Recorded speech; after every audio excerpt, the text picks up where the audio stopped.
안녕하세요. 예수님의 이름으로 인사드립니다. 이제 벌써 7월에 마지막 주일을 하나님께 드립니다. 오늘도 정말 큰 은혜가 예배를 통해서 일어나기를 원하고요. 정말 말씀이 능력이 돼서 우리가 이 상황을 잘 이겨나갈 수 있도록 우리 하나님의 능력을 간구하면서 예배를 드립니다. 이 시간 준비하신 헌금 하나님께 감사함으로 올려드립니다.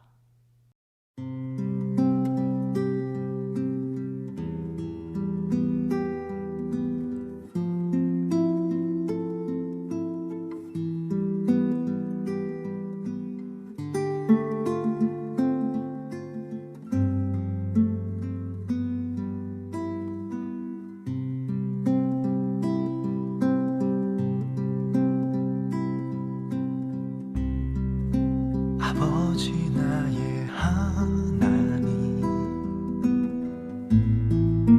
말씀하시는 하나님, 나의 길 기도하오니 나에게 말씀하소서. 사랑하는 내 아이야, 두려워하지 말아라. 내 길의 모든 범사가 기한과 때가 있단다.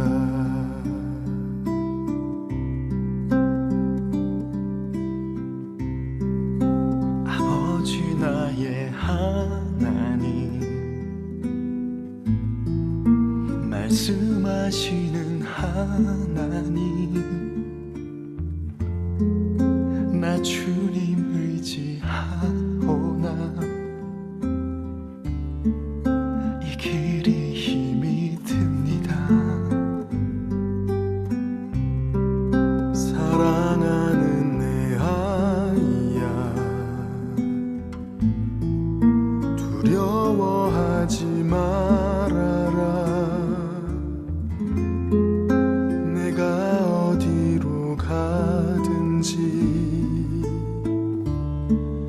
나 너와 함께하리라.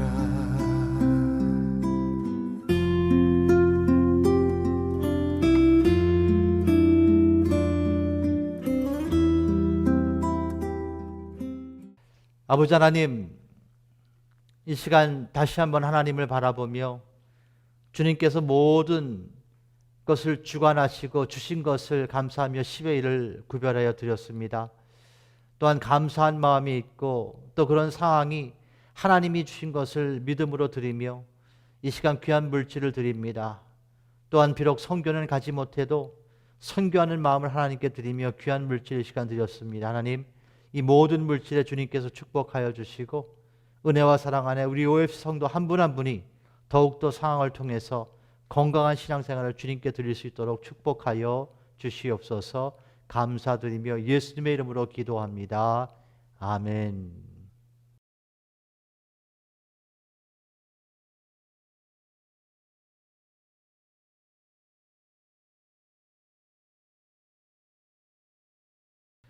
예수님의 이름으로 인사드립니다. 자, 오늘은 형통한 날, 공고한 날이라는 제목으로 하나님의 은혜를 사모하며 말씀을 나누고자 합니다. 우리 본문 말씀은 전도서 7장 14절입니다. 우리 같이 한번 합독하기 원합니다. 합독하죠. 시작. 형통한 날에는 기뻐하고 공고한 날에는 생각하라. 하나님이 이 두 가지를 병행하게 하사 사람으로 그 장래일을 능히 헤아려 알지 못하게 하셨느니라. 아멘. 사랑하는 가족 여러분, 현재 여러분의 삶이 형통하십니까? 아니면 여러분의 삶이 공고하십니까? 자, 오늘 성경은, 오늘 본문은 우리에게 이렇게 말씀하세요. 모든 인간의 인생은 형통과 공고가 있다는 것입니다. 인생은 오르막길이 있으면 내리막길이 있고, 인생에 비를 맞을 때가 있고, 또한 햇볕을 쐬일 때가 있는 것이죠. 태어날 때가 있으면 또 죽는 날이 있는 것이 인생입니다. 그런데 오늘 말씀은 형통하는 그런 삶을 누릴 때는 기뻐하라고 말씀하세요. 그리고 공고한 그런 상황을 직면하면 생각하라고 오늘 본문을 우리에게 말씀하세요. 하나님께서는 이 두 가지를 병행하사 사람이 그 장래일을 능히 알지 못하게 하게 하심이라고 오늘 본문은 우리에게 말씀해 주십니다. 저는 이 말씀을 이렇게 마음에 받았습니다. 사실 이 형통과 공고를 사람이 교만하지 않고 하나님만을 의지하며 그분을 바라보면서 신앙생활을 하라는 그 하나님의 숨은 비밀이 이 구절 안에 있다는 것이죠. 자, 통상적으로 형통이라는 그런 의미가 무엇입니까? 사전에는 이렇게 기록되어 있어요. 만사가 자신의 뜻대로 되는 것이라고 기록되어 있습니다. 자, 세상 표현으로는 소위 잘 나가는 사람, 그렇게 말할 수 있고요. 그렇다면 성경적인 형통의 그 깊은 의미는 무엇일까? 오늘은 그 깊은 의미를 찾아서 믿음의 여행을 시작하려고 합니다. 자, 창세기 24장 42절은 이렇게 말씀하세요. 내가 오늘 우물에 이르러 말씀하기를 나의 주인 아브라함의 하나님 여호와여 만일 나의 행하는 길에 형통함을 주실진데. 자, 이렇게 창세기 24장 42절은 말씀하는데, 자, 이 말씀, 이 구절의 배경은 이래요. 아브라함이 자신의 아들 이삭의 아내를 구할 때 그가 거하고 있는 가나안 땅에 있는 이방 여인을 그의 아내로 구하는 것이 아니고, 아브라함은 자신의 이삭을 자신의 고향 사람들 족속에서 한 여인을 이제 결혼시키려고 합니다. 그 이유는 가나안 땅에 있는 가나안 족속 여인들은 그 결혼을 피하기 원했기 때문이에요. 왜냐하면 아브라함은 그 가나안 사람들의 생활, 그 방탕한 생활, 이방 사람들이 우상 숭배하는 것을 알았기 때문에 그 아들이, 그 이삭이 그 여인과, 가나안 사람 여인과 결혼하기를 원치 않았던 것이죠.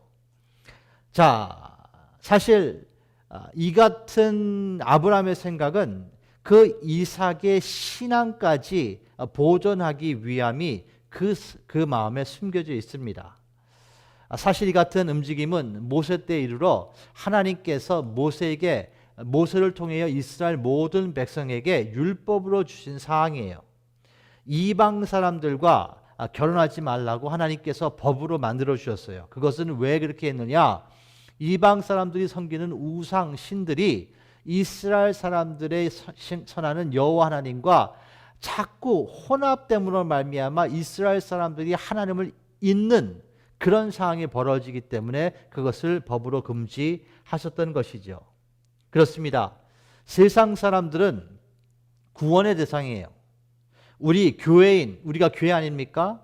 예수님을 믿은 하나님의 사람들 아닙니까? 하나님의 사람들이 이 세상을 볼 때는 그들이 구원의 대상이지 결혼의 대상이 아니라는 것이죠. 쉽게 얘기하면 죄와 의가 같이 공존할 수 없다는 것을 말하고 있는 거예요. 자, 이제 아브라함의 종 엘리에셀이라는 사람은 아브라함의 고향으로 향합니다. 그가 고향 우물가에 도착했을 때 한 아름다운 여인, 처녀를 만나는데 그 사람의 이름이 리브가예요. 리브가. 그리고 결국 리브가는 그 아브라함의 아들 이삭의 이제 아내가 되게 됩니다. 자, 하나님께서는 아브라함과 그 엘리에셀, 아브라함의 종 이름이 엘리에셀인데 그와 함께 하셨기 때문에 그 엘리에셀이 아브라함의 고향으로 내려가서 리브가를 만나게 하시고 모든 것이 순탄하게 그 리브가를 만나게 하시고 결국 리브가는 그 이삭의 아내가 된다는 것입니다. 그리고 큰 과정, 이 모든 과정에 큰 어려움이 없었어요. 그리고 그 원인을 성경은 오늘 형통했기 때문에 그랬다고 말씀해 주십니다. 즉, 형통은 하나님과 함께 하면서 그분의 뜻을 삶으로 누리고 성취하고 증거하는 삶이 형통이라는 것을 이 창세기 24장을 통해서 알 수 있다는 것입니다. 자, 이제 두 번째 예화를 나누기 원합니다. 요셉인데요. 우리가 잘 아는 요셉의 삶은 형통의 삶을 살았다고 성경은 기록하지요. 창세기 39장 1절입니다. 같이 우리 한번 합독합니다. 요셉이 이끌려 애굽에 내려가매 바로의 신하 시위대장 애굽 사람 보디발이 그를 그리로 데려간 이스마엘 사람의 손에서 그를 산이라. 자, 요셉은 형들의 질투를 삶으로 말미암아 형들에게 사실 인신매매를 당했어요. 그리고 애굽으로 종으로 팔려간 것이죠. 그리고 그곳에서 바로 왕의 그 신하 시위대장, 지금으로 얘기하게 되면 경호실장이에요. 그 경호실장 보디발에게 그가 이제 종으로 사가지고 그의 집에서 일을 하게 됩니다.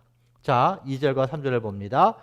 그런데 이제 요셉이 보디발 집에서 일을 하는데 2절에 여호와께서 요셉과 함께 하심으로 그가 형통한 자가 되어 그 주인 애굽 사람의 집에 있으니 그 주인이 여호와께서 그와 함께 하심을 보고 또 여호와께서 그의 범사에 형통케 하심을 보았더라. 이렇게 기록되어 있습니다. 자, 만약 여러분께서 누구에게 인신매매를 당해서 종으로 팔렸다고 생각해 보십시오. 어떻게 이런 상황을 형통이라고 말할 수 있겠습니까? 그런데 성경은 이 요셉의 삶이 형들에게 인신매매 당해서 종으로 팔리고 보디발의 집에서 종으로서 일을 하는데 그의 삶을 형통의 삶이라고 기록하고 있다는 거예요. 그리고 그 주인이었던 보디발은 그 요셉이 하나님과 함께하는 삶을 살고 있다는 것을 그는 보게 됐다는 것입니다. 즉 하나님과 함께하는 형통의 삶은 세상 사람들의 눈에 숨기지 못하게 되어 있다는 것을 성경은 우리에게 말씀해 주시는 거예요. 하나님과 함께하는 사람은 하나님을 믿지 않는 사람일지라도 우리를 봤을 때 하나님과 이 사람은 함께하는 삶을 살고 있구나 라는 그 증거를 느낄 수 있다는 것입니다. 자, 그런데 이제 요셉에게 더 큰 어려움이 직면하죠. 그것은 요셉은 보디발에서 열심히 일을 했어요. 그런데 그는 강간 미수범으로 몰리게 됩니다. 그래서 이제는 죄인 신분에서 노예 신분에서 죄인 신분으로 전락하면서 그는 그 죄 때문에 물론 죄가 짓지 않았지만 죄인으로 몰려서 감옥에 가게 된다는 것이죠. 자, 그런데도요, 이제 노예에서 죄인이 됐거든요. 그런데 성경은 그런 상황에서도 요셉이 형통한 삶을 살았다고 기록한다는 거예요. 자, 창세기 39장 23절인데요. 전옥은 이제 간수장이에요. 전옥은 그의 손에 맡긴 것을 무엇이든지, 그러니까 간수장이 요셉에게 맡긴 것을 무엇이든지 돌아보지 아니하였으니 이는 여호와께서 요셉과 함께 하심이라. 여호와께서 그의 범사에 형통케 하셨더라. 자, 종으로 살 때도 형통함을 누렸고 그 다음에 죄인으로 감옥 생활을 했을 때도 요셉은 형통했다고 기록하고 있다는 것입니다. 자, 사랑하는 가족 여러분, 엘리에셀은 그 이삭의 아내인 리브가를 별 어려움 없이 찾았어요. 성경은 이 같은 과정을 형통이라고 합니다. 모든 게 이렇게 순조롭게 다 풀린 것이죠. 이게 형통이라고 해요. 자, 근데 그런가 하면 요셉과 같이 모진 고난을 통해서 삶을 산 그 과정도 성경은 형통의 삶을 살았다고 기록하고 있다는 것입니다. 자, 그렇다면 이것은 무엇을 말하고 있는 것일까요? 지금 성경은 우리에게 이렇게 말씀하시는 거예요. 상황과 상관없이 형통의 삶을 누릴 수 있다는 것이죠. 그것이 가능하다는 것이에요. 왜? 형통이라는 의미는 상황을 넘어서서 상황을 초월해서 하나님과 함께하는 삶이기 때문에 어려운 상황에서도 하나님과 함께하면 그것이 형통이요, 또 순조롭게 풀리는 삶이라도 하나님과 함께 하시면 그것을 형통이라고 말하는 것입니다. 자, 이제 신약성경으로 넘어가기 원합니다. 자, 신약성경의 제자들이 예수님과 함께 작은 배를 타고 갈릴리 바다를 건너가고 있었어요. 그런데 갑자기 예상 밖의 폭풍이 불었어요. 바람이 일어서 그들이 배가 침몰할 상황까지 직면하게 됩니다. 그런데 참 그때 예수님께서 많이 필요하셨는지 그런 상황에서도 예수님께서는 잠을 청하시고 계셨습니다. 자, 그래서 겁에 질린 이 제자들이 바람이 불고 막 배가 막 움직이고 막 파도가 치니까 겁에 질린 제자들이 주무시고 있는 예수님을 가서 깨우면서 이 자신의 위험에서 건져달라고 부르짖습니다. 자, 그 상황이 마태복음 8장 23절부터 있는데요. 배에 오르심에 제자들이 쫓았더라. 그러니까 예수님이 배에 오르신 거예요. 그랬더니 제자들도 같이 그 배에 올랐습니다. 24절 바다에 큰 놀이 일어나 물결이 배에 덮이게 되었으며 예수는 주무시는지라. 그 제자들이 나와 깨우며 가로되 주여 구원하소서 우리가 죽겠나이다. 예수께서 이르시되 어찌하여 무서워하느냐 믿음이 적은 자들아 하시고 곧 일어나서 바람과 바다를 꾸짖으신데 아주 잔잔하게 되거늘. 이렇게 기록합니다. 자, 이제 질문 드립니다. 지금 폭풍 가운데 있는 제자들은요, 형통의 삶을 살았나요? 자, 다시 질문 드립니다. 지금 폭풍 가운데 있는 제자들은 형통의 삶을 누리고 있나요? 그들은 형통의 삶을 누리고 있었어요. 왜냐하면 예수님과 함께 있었기 때문입니다. 그런데 문제가 있었어요. 그것은 무엇이냐? 그 형통의 삶을 그들은 누리고 있었는데 형통한지 모르고 있었다는 거예요. 그 형통의 삶을 인지하고 있지 못했다는 것입니다. 자, 제자들은 이제 바람과 바다를 꾸짖으시며 물결이 잔잔하게 하신 예수님의 기적을 체험하게 됩니다. 그리고 예수님께서는 왜 무서워하느냐 믿음이 적은 자들아 그러면서 책망을 제자들에게 하세요. 그리고 사실 이 모든 상황 때문에 제자들은 예수님께서 하나님인 것을 경험한 것입니다. 그리고 그들은 예수님의 그 책망을 통해서 우리가 믿음이 적구나, 믿음이 더 크게 사모해야 되겠다는 그런 믿음을 더 사모해야 되겠다는 깨우침이 있어야 됐었습니다. 제자들의 현 주소는 그런데 예수님과 함께 사실 형통은 누렸지만 그들의 삶은 곤고했다는 거예요. 형통을 누리고 있었는데 그 형통을 상실해버리고 그들은 그 폭풍 때문에 곤고했다고 말할 수 있다는 것입니다. 자, 사랑하는 가족 여러분, 오늘 본문은 우리에게 이렇게 말씀하세요. 전도서 7장 14절이에요. 형통한 날에는 기뻐하라, 그리고 곤고한 날에는 생각하라, 이렇게 말씀해 주세요. 자, 어려움을 직면하더라도 천지를 창조하신 하나님과 함께 한다면 그러면 성경은 기뻐하라 하십니다. 그리고 모든 상황을 주관하시고 주인 되시는 그 하나님께서 계심으로 그 상황을 하나님께 맡겨라, 하나님을 믿어라, 이렇게 말씀하시는 거예요. 그러면 하나님께서 그 믿음을 사용하셔서 책임지셔 주실 것이다, 이렇게 말씀해 주시는 겁니다. 그런데 형통함을 상실하면 무엇이 찾아오냐면요, 곤고함이 찾아옵니다. 마음이 공고해져요. 자, 공고라는 뜻은 원어로 보게 되면, 쉽게 설명하게 되면 누군가 여러분의 머리를 잡고요 오른쪽으로 돌리고 누군가 여러분의 다리를 잡고 왼쪽으로 돌리는 거예요. 그러면 몸이 어떻게 되겠습니까? 얼마 비틀어지지 않겠습니까? 그 비틀어지는 그 아픔의 상황을 공고함이라고 말하는 거예요. 다시 말해 제자들은 말입니다, 형통의 삶을 누렸어요. 예수님과 함께 있었기 때문에. 그런데 그들은 폭풍을 만나기 때문에 그 형통의 삶을 상실해버리고 공고함으로 빠졌다는 것입니다. 그래서 그 결과 그들은 주무시고 있는 예수님을 소리 지르면서 부르짖는 거예요. 그리고 예수님의 능력으로 그들은 위험에서 건짐을 받게 됩니다. 사랑하는 가족 여러분, 우리는 지금 같은 코비드-19 상황 가운데서도 형통을 누리고 있는 것을 믿으십니까? 자, 다시 이 중요한 질문을 드립니다. 지금 같은 이 코비드-19 상황에서도 여러분과 저는 형통의 삶을 누리고 있는 것을 믿으십니까? 지금 락다운 상황 때문에 직장과 사업체가 어렵더라도 우리는 지금 형통을 누리고 있는 것을 믿으십니까? 하나님께서는 약속하시지 않았습니까? 내가 너를 지명하여 불렀나니 너는 내 것이라고 말씀해 주셨어요. 너희가 강을 건널 때도 강에 빠지지 않을 것이요 침몰치 아니할 것이요 익사하지 않을 것이요 내가 불 가운데 행할지라도 너희가 타지 않는다는 약속을 하나님께서 해주셨어요.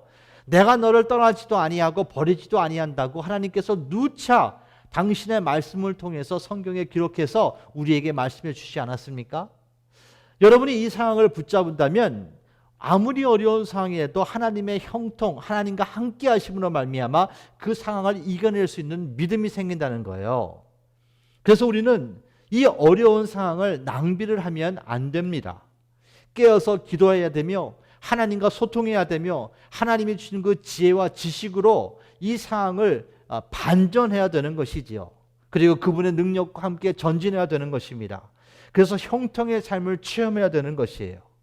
가족 여러분, 성경은 말씀하십니다. 좌로나 우로나 치우치지 말라. 믿음의 그물을 던져 어디로 가든지 하나님께서 함께 하시는 형통을 누리기를 예수님의 이름으로 축원합니다. 사랑하는 가족 여러분, 우리가 신앙으로서 이 형통의 의미를 바로 인식하지 못한다면 반드시 우리는 세상적인 세속적인 성통이라는 그 의미의 마음을 빼앗기게 됩니다. 저는 이 세상의 형통에 마음을 빼앗겼던, 그래서 성경에 기록됐던 한 사람을 소개하기 원해요. 시편 기자 73편을 기록한 아삽이라는 사람인데요.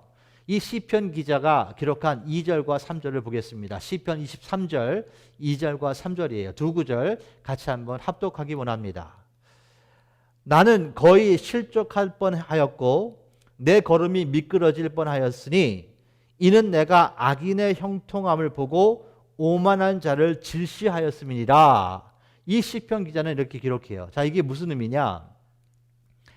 시편 기자는 이렇게 쭉 삶을 보니까 악한 사람이 잘 된다는 거예요. 형통한다는 거예요. 그래서 그런 삶을, 그 악한 자들이 형통하는 것을 보고 자기가 믿음에서 시험에 걸려서 믿음을 떠날 뻔했다고 지금 기록합니다. 쉽게 얘기하면 시험 들어가지고 교회 떠날 뻔했다. 이 시편 기자는 이렇게 그 시편을 시작합니다. 그 이유는 악인인데 잘 되는 거예요. 자, 그러면 어떻게 그들이 잘 됐나? 4절부터 기록하고 있는데요. 저희는 죽을 때에도 고통이 없고 그 힘이 건강하대요. 그러니까 죽을 때 정말 예수님 믿는 사람도 고통받아서 죽는 사람이 많지 않습니까? 그런데 악인은 죽는 그 상황에도 고통이 없었고 그 다음에 그 힘이 건강했다는 거예요. 그리고 5절 보게 되면 타인과 같이 고난이 없고 타인과 같이 재앙도 없나니, 그러므로 그러니까 예수를 믿지 않아도 고난도 없었고 재앙도 특별한 나쁜 일이 삶에 없었다는 것이죠. 예수 안 믿어도 애들이 잘 되는 거예요. 예수 안 믿어도 돈을 많이 버는 거예요. 그러므로 6절에 교만이 저희 목걸이요 강포라는 것은 폭력이에요. 폭력이 저희의 입는 옷이며 살찜으로 저희 눈이 솟아나며 저희 소득은 마음의 소원보다 진하며, 그러니까 내가 얼마를 벌어야 되겠다 이렇게 계산했는데 항상 이 사람이 하게 되면 그 사람이 생각한 것보다 더욱더 물질을 많이 버는 거예요. 그래서 소득은 마음의 소원보다 진하며 저희는 능욕하며 악하게 압제하여 말하며 거만히 말한다. 자, 이 시편 기자는 악인의 형통을 이렇게 설명합니다. 그 악인의 형통을 보면서 그는 질투했고 부러워했다는 것을 지금 말하고 있는 거예요. 그리고 이 같은 악인이 잘 되는 것을 봤을 때 그는 괴로워했습니다. 왜 괴로워했을까요? 이런 거죠. 나같이 열심히 신앙생활하고 열심히 봉사하고 사회생활 열심히 정직하게 했는데 나는 이게 지금 재앙이 있고 참 삶이 힘든데 저 악인은 말이야 신앙생활도 안 하고 봉사도 안 하고 정말 거만하고 교만한 삶을 살고 있는데도 어떻게 저렇게 잘 되지?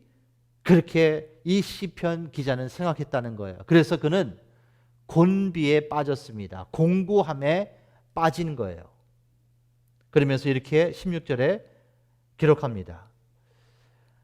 내가 어쩌면 이를 알까 하여 생각한즉 내게 심히 곤란하더니, 그러니까 이 상을 보면서 악인의 형통을 보고 자신의 삶을 보면서 이게 어떻게 이렇게 된 거지 이러면서 막 고민했다는 것이에요.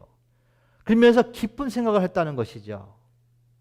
자, 질문 드립니다. 혹 여러분의 삶에 이런 경험을 해보신 적이 있나요?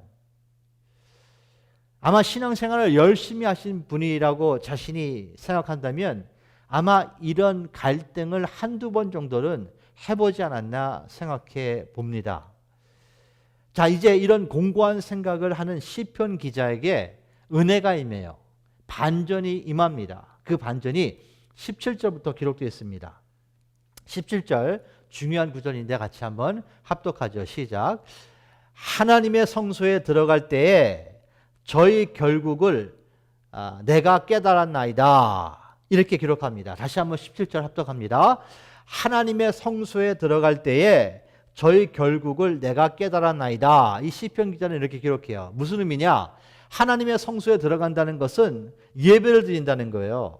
하나님의 임재 안에 들어가고 그분의 말씀을 받았다는 거예요.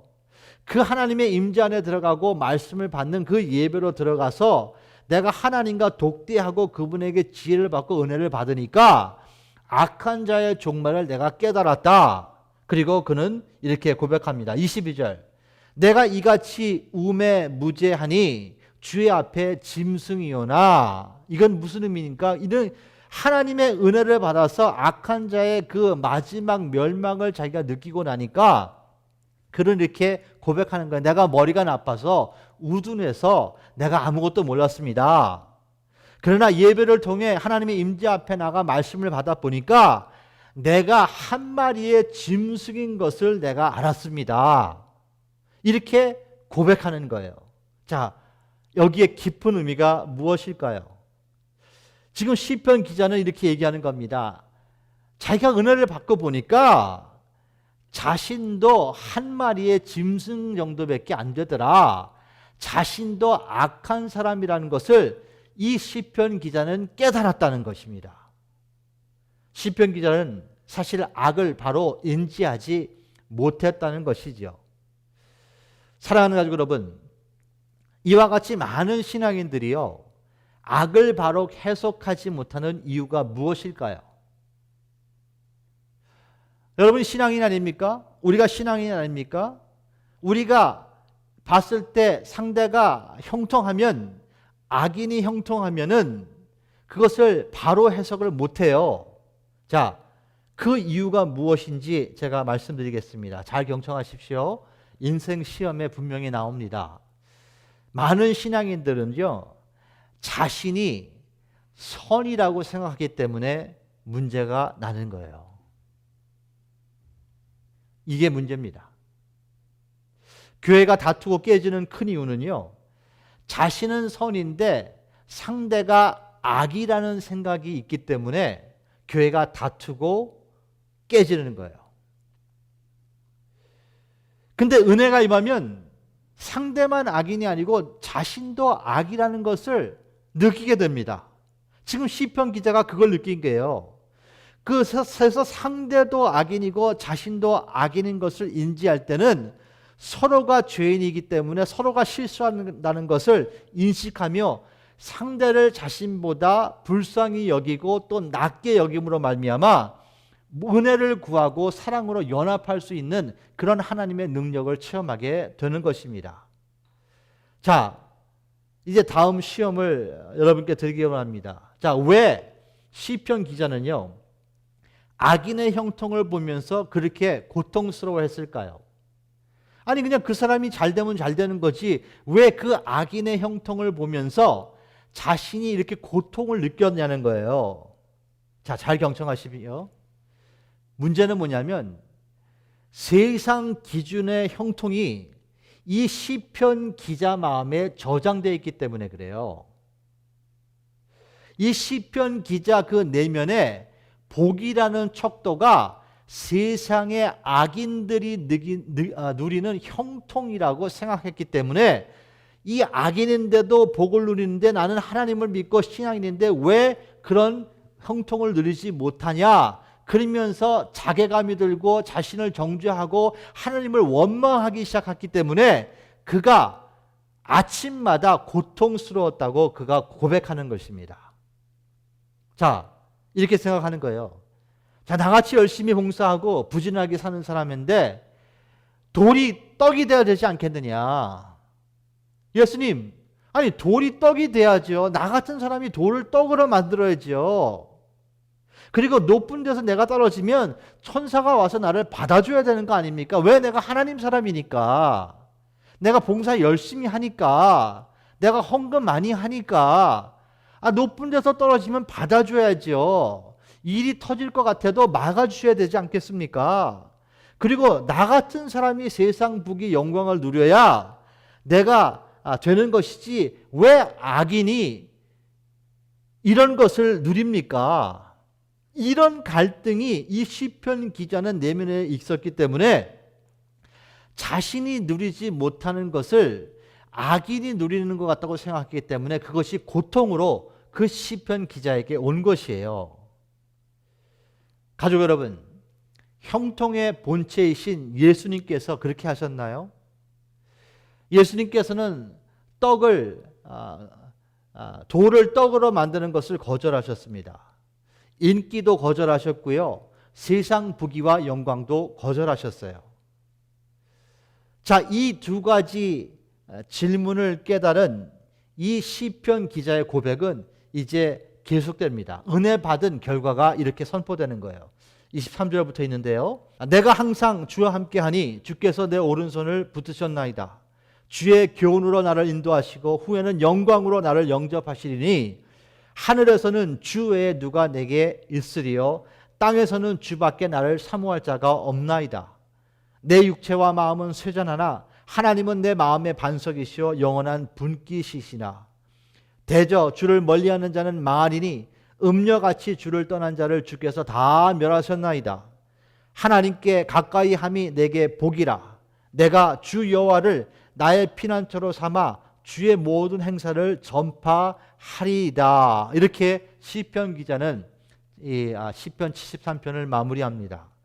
자, 비로소 이 시편 기자는 형통의 본질을 알게 된 것입니다.